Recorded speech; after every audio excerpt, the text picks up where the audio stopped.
Hello again. We're back at it. So this is if you missed class on September the 22nd, that would be a Tuesday, or if you need to catch up making doing some of the notes or things like that. Only two things that you really need to handle today. The first one is the warm up. It's only three questions. Make sure you do that because at the end of the week, I'm taking four of the warm ups this week: Monday, Tuesday, Wednesday, Thursday, and Monday, Tuesday, Wednesday, and Thursday. I'm going to take those four, and I'm going to take those for a grade. They're going to be 25 points apiece. So make sure that you are turning them in, and I can see whenever you don't turn them in. And so just make sure that you're turning them in. The next thing you need to do is the self-government notes, and we're going to be doing that for the rest of the video here. So self-government notes, you just click that and then click that and boom, you'll have this up here. And we're going to be talking about self-government and representative government. And those are two major keywords for this class. Self-government and representative government, because 9 out of 10 times on any test that you take in this class, or even possibly on the STAR test, that if self-government is in the answer choice, that's going to be the answer. Or if representative government is in the answer choice, then that's going to be the answer. Sometimes they'll throw in representative assemblies or their own legislative assemblies and things like that. Those are always, they say the same thing: self-government and representative government. So let's go on with it. So the reasons for self-government, and here's where you would start typing here. Number one, they want a distance from England. And what that means is that they wanted to be completely different than England. It wasn't the miles. It was they wanted to be completely different than them. Without a king, they wanted to govern themselves. And then the second thing is they had they brought over traditional rights of Englishmen. And so they brought over their rights that they already had as Englishmen. The things that worked, they brought over with them. The things that didn't work, they didn't. And then, of course, there was a need for a lawmaking structure. What that means is without laws, without rules, without all that good stuff, there is chaos, and they did not want to do that. So the first self-government and the first representative government thing we're going to talk about today is the Virginia House of Burgesses, and that was in Jamestown. I hope you remember that Jamestown was in Virginia. And so in Jamestown, it is the first representative, let me spell it right, government in the colonies. Okay?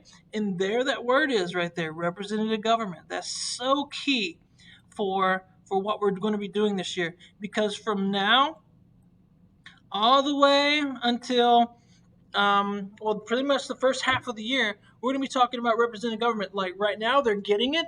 Then we're going to see England take that away from them, and then we're going to see them getting it back after they go to war with England. So, Virginia House of Burgesses, you need to remember one, it came from Jamestown because Jamestown was in Virginia, and two, the big key word there, representative government or self-government. That's what that is. Okay, and so if you want to see on the slide here, this was where they met. It wasn't there at the early times in the colonies, but as more people came over, and they got more used to living there in Jamestown and in Virginia, the colony of Virginia, they built this big old huge building.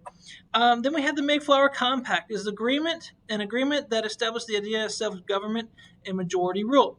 So an agreement, let's go ahead and type that in, that established the idea of self-government, and I'm just going to put gov for government, and majority rule. And there that word is, self-government. Self-government, representative government, same thing. So the Pilgrims got together as they were on the boat, and they're like, let's come up with the Mayflower Compact, and it's going to be all about us. We're going to be governing ourselves, and majority rules. Majority means 51% or higher. So if most people like it, then they're going to go with that. And then it is a form of there it is. It is a form of representative government. In other words, the people have the power. Form of representative government, and the people have the power. Bam! And you got that. So Virginia House of Burgesses, Mayflower Compact, they're both one thing. Self-government, representative government, same thing. So they are establishing their own representative assemblies. And then finally, you got the Fundamental Orders of Connecticut. The Puritans came up with this one, the Fundamental Orders of Connecticut. And there's the Mayflower Compact, or at least a version of it. You see it happened in 1620, just a few years after the Virginia House of Burgesses was established. And there they are on the boat making it. So on the journey, they made that. And now you got the Fundamental Orders of Connecticut. You get the first written constitution in the colonies, 1638.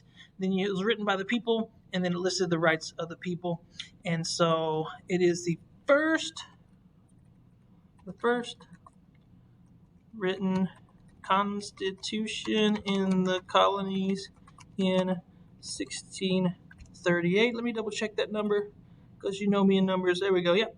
And then it was written by the people, and then it listed the rights of the people.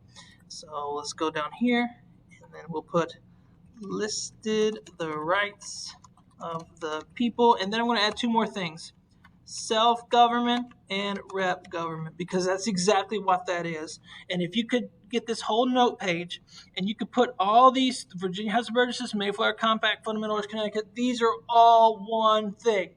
Okay? There's two ways of saying it: self-government or representative government. So huge that you know that in this class. I'm going to put this right here. You can see everything. If you need to, you can click pause, and you can do it that way. Other than that, make sure you're doing your warm-ups. Make sure you're doing all your assignments. If you need anything, you know how to get a hold of me, and we'll see you very, very soon. Bye.